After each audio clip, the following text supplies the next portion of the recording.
Saudara-saudara yang berbahagia, kali ini ada satu pelajaran yang sangat menarik.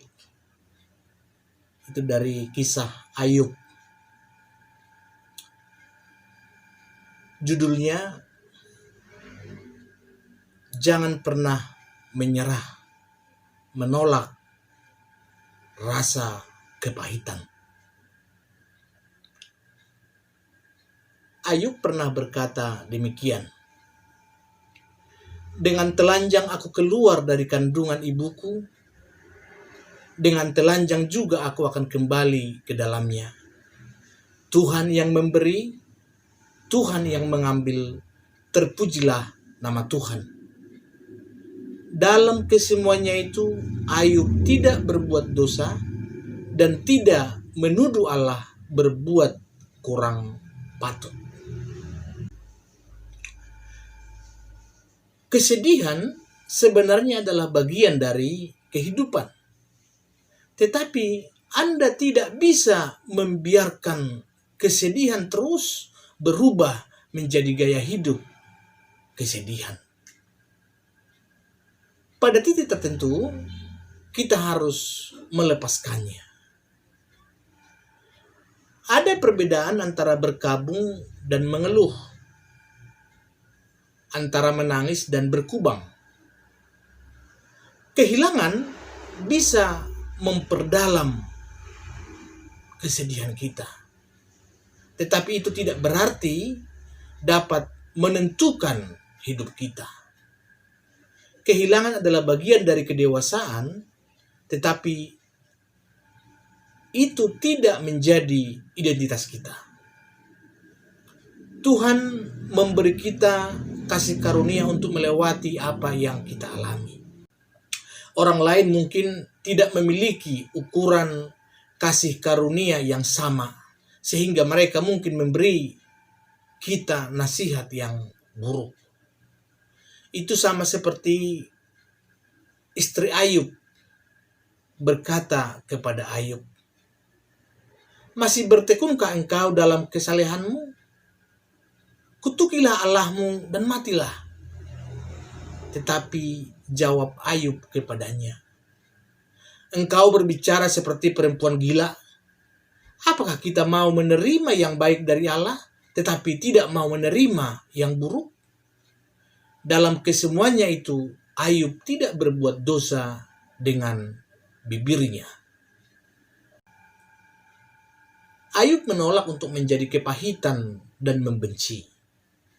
Kepahitan itu bisa memperpanjang rasa sakit. Itu tidak akan meringankannya. Itu hanya memperkuat rasa sakitnya. Makanya penulis Ibrani berkata, janganlah supaya jangan ada seorang pun menjauhkan diri dari kasih karunia Allah. Agar jangan tumbuh akar yang pahit, yang menimbulkan kerusuhan dan yang mencemarkan banyak orang. Di sini Ayub memberikan 3 langkah bagaimana dia bisa memfokuskan diri kembali. Yang pertama, kita harus meluruskan hati. Itu artinya kita harus memaafkan. Mungkin kita berkata, tapi aku tidak bisa lagi memaafkan. Itulah sebabnya kita membutuhkan Kristus di dalam hidup kita. Dia akan memberi kita kekuatan untuk memaafkan. Pelajaran yang kedua, kita harus datang kepada Tuhan. Kita meminta, memohon kepada Tuhan agar Dia masuk ke dalam hati kita dan menyembuhkan luka-luka yang ada dalam hati kita. Dan membantu serta memberi kekuatan untuk besok, lusa, minggu depan, bulan depan, dan selanjutnya. Pelajaran yang ketiga, kita harus menghadapi dunia kembali. Kita harus tegas dan berani. Banyak orang ketika mereka terluka, mereka menarik diri mundur ke dalam cangkang.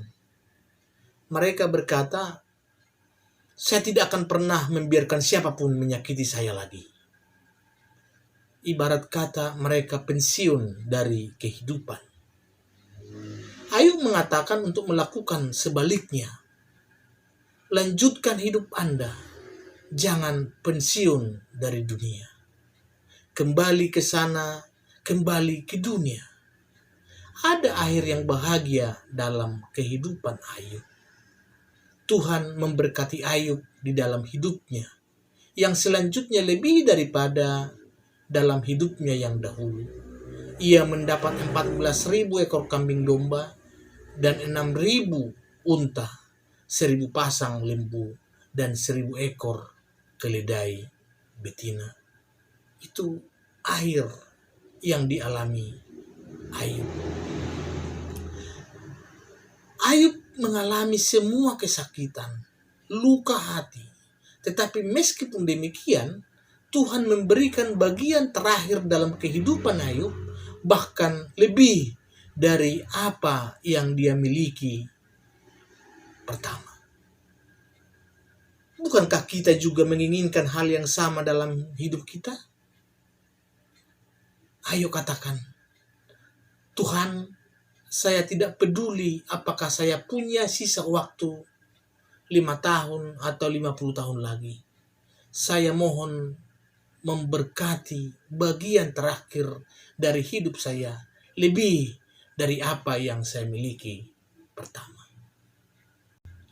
Pelajaran dari kehidupan Ayub yang bisa kita ambil, tidak masalah siapa yang menyakiti kita atau berapa lama kita terluka atau berapa dalam luka kita. Tuhan dapat menjadikan sisa hidup kita yang terbaik dalam hidup.